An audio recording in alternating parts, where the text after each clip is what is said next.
Hello and welcome to this week's VR Vertigo. On the screen behind me you'll see the ever insightful Miles Dyer, and he's telling us that Forefront is coming to the PSVR 2. About bloody time! And the addition of Forefront, such a great game, to the PSVR lineup can't be understated. Anything that brings gamers together, especially in VR, can only be a good thing.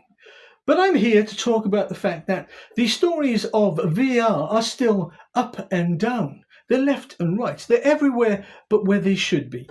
And by that I mean people talking about VR and its untimely demise. Yep, VR's not dead. In fact, not only is it not dead, it's not actually going anywhere. Pico under Project Swan have just released a new headset, all singing and all dancing, and people are saying VR is dead? Then why does the hardware keep coming? Breakthroughs being made constantly. The point that they're all missing is VR still isn't perfect, at least in terms of its usability. And what we see in the VR space in terms of hardware is the industry trying its best to make up for shortfalls, trying to improve in every way, shape or form when it comes to the ergonomics and usable viability of the kit. We're still caught somewhere between people wanting to play VR sitting down. Yeah, that's me, sitting down. And it's not my age, honest, not at all. And those people who want VRAF experiences. I think that the sooner game developers start including all types of gameplay, the better. And I know it's not cheap, and I know it's not necessarily easy. Not to mention the fact that the PSVR 2 appears, on the face of it at least, not to be the easiest headset to develop for. We need developers to make sure that gamers can play in whatever style that they want, whether it's standing up, sitting down, or in the bath. No, don't play in the bath. Not a good idea. But my point stands.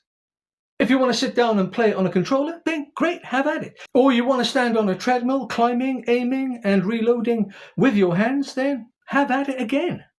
VR is very publicly finding its way, and we're watching crucial innovation happen right before our very eyes. Seldom is so much iteration seen publicly, and we in the VR space should frankly be grateful. The only thing we're not doing as communities is doing what Brian Paul on PSVR Without Parole is doing, and that is galvanizing communities to make noise when the right things are done. He has shown and led the way more than anyone else in the field, I think. And whereas trying to communicate with AAA game publishers via social media is, quite frankly, like throwing communication via social media to the smaller indie VR developers is, in fact, absolutely required.